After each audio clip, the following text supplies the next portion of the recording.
Hi, my name is Jennifer Delaney. And my name is Tess Gregory. We are heading right now to the home of Elizabeth Johnson and Mary Louise Kaligira. They are the co-founders of Grace Rwanda, a non-profit charity organization based in Langley, British Columbia. Grace Rwanda is currently working towards building new schools in Rwanda to promote education and awareness.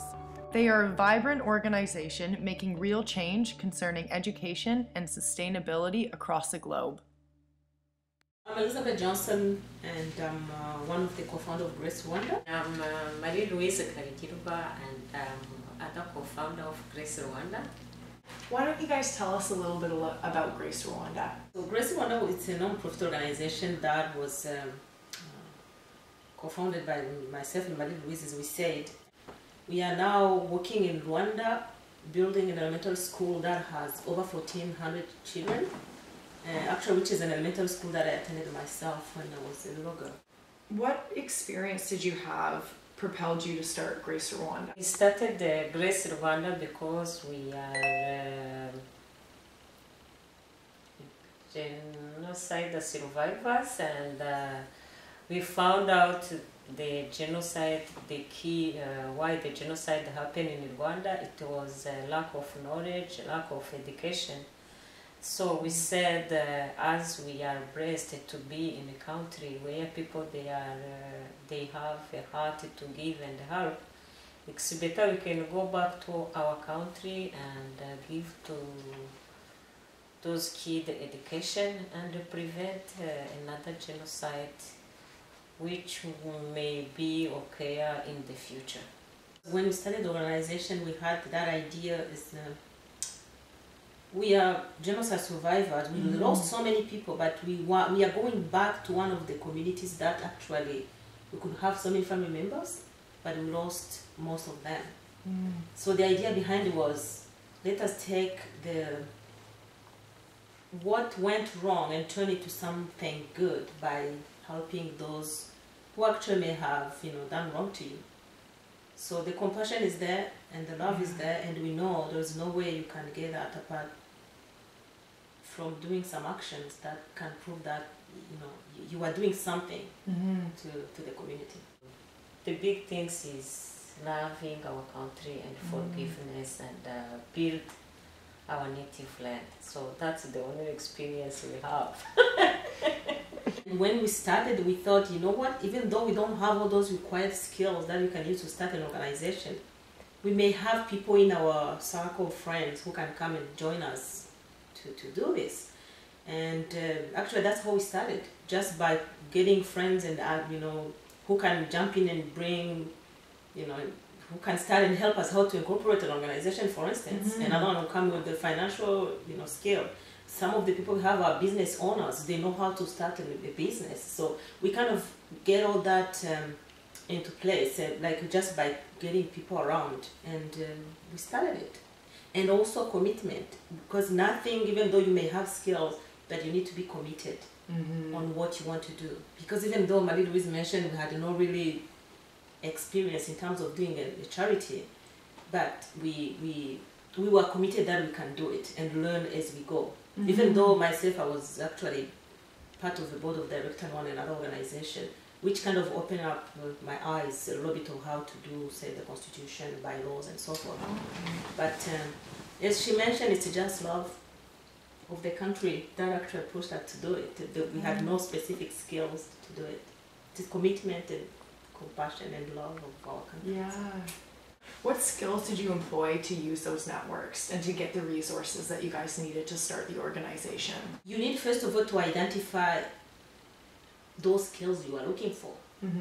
Because once you know what you are looking for, it will be so easy to match with the people you want to target. So once you need to, first of all, to identify those skills that you want.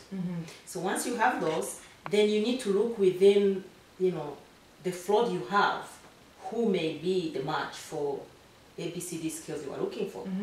And once you have those two, then you need to get to the point, and that's actually one of what we are doing, myself and Mary Louise. We usually meet with people. Say, for instance, now we have, like 2 or 3 positions on the Volunteer Vancouver website. We are looking for, say, treasurer, website, designer, and so forth. Then we meet with those people And especially if we have the skills that we are looking, we may even get a friend who have those skills, so we can go and do an interview with another, with someone else who may know exactly what to ask. And just by doing interview and getting recommendation from, their previous experience and where they come from. And are you finding the community really responsive to Grace Rwanda? We are working with people around us, so we are not only just volunteer, we are taking them as like a personal friend, working together.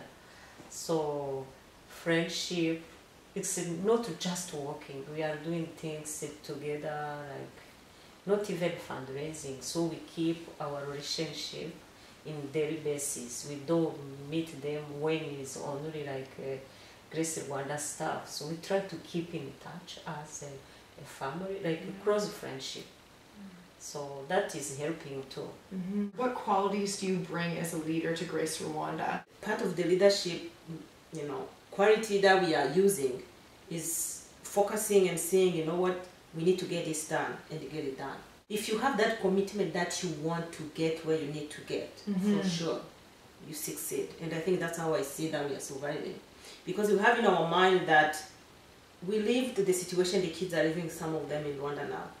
And we know how hard it was.